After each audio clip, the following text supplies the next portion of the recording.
तर नमस्कार मंडळी, आम्ही आलो होतो आमच्या मामाच्या इथं आणि हे आहे आमच्या मामाचं गाव. तर इतकं मोकळं वातावरण आहे ना, कारण त्यांनी शेतामध्ये त्यांचं शेड बांधलेलं आहे, ते सुद्धा खूप सुंदर आहे. ते तुम्हाला दाखवतेच मी.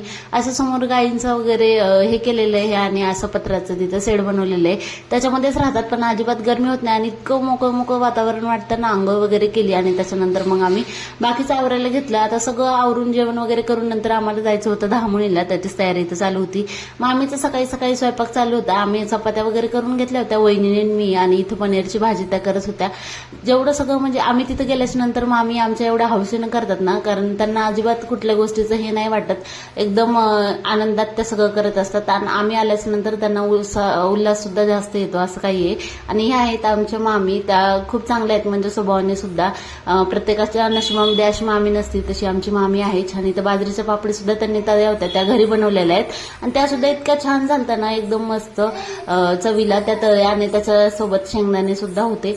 तर इथं पनीरची भाजी बनवत होते, चपात्या झाल्या होत्या. आता सगळ्यांना जेवायला वगैरे सुद्धा वाढायचं होतं. आता ह्याची रेसिपी सुद्धा मी दुसऱ्या चॅनलवरती अपलोड केलेली आहे, नक्की बघा.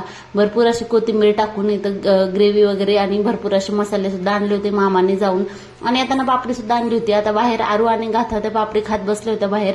आणि इथं माझं चाललं होतं याची शूटिंग, म्हणजे रेसिपीची शूट घ्यायची. आणि ही काकडी जी आहे ना, गावरान काकडी, इतकी आवडली ना मला, चवीला खूप जास्त चांगली लागली. बघा अशी एवढी पसारा सगळा पडला होता तिथं आणि सगळं आवरायचं सुद्धा होता. आता स्वयंपाक वगैरे झालेला होता आणि हा मला काकडी चिरून देत होता, माझ्या मामाचा मुलगा छोटा. आरू इथं बाहेर खेळत होती, गाता सुद्धा मस्त छान अशी खेळत होती. आणि शिवचं चाललं होतं इकडं तिकडं पळायचं काम, त्याचं चाललं होतं.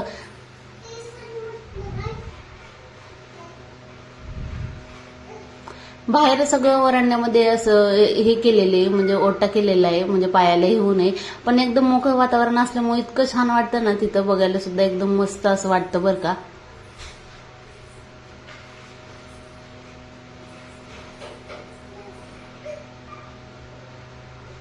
आता मामीची भाजी वगैरे इथे तयार होती आणि मी लगेच जेवायला वगैरे वाढून घेत होते. इथे ताटं ते सुद्धा बघत होते, सगळं वाट्या वगैरे जमा केल्या आणि त्याच्यानंतर वाढायला.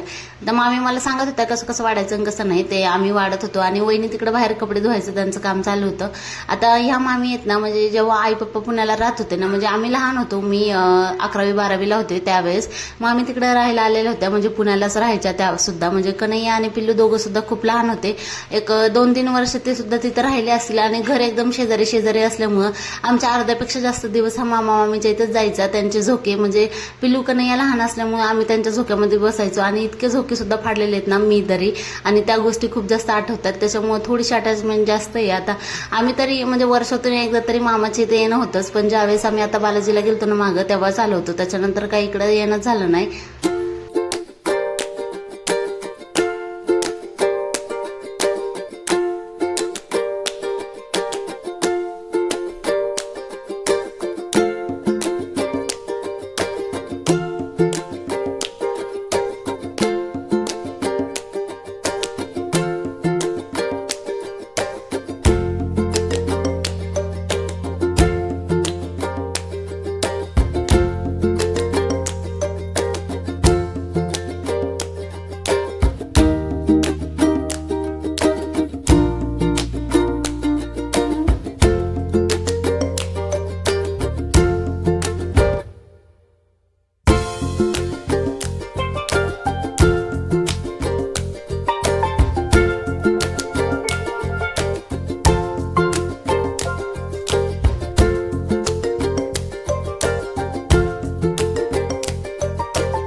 तर असं काही आहे माझ्या मामाचं घर. इथं आरूची आंघोळ वगैरे सुद्धा झाली होती आणि इथल्या सुद्धा मी तुम्हाला सगळ्या गोष्टी दाखवलेल्या आहेत. असं काही आता जेवायला वगैरे वाढून झालं होतं माझं. आता हे सगळं आवरून आम्हाला जायचं होतं धामणीला.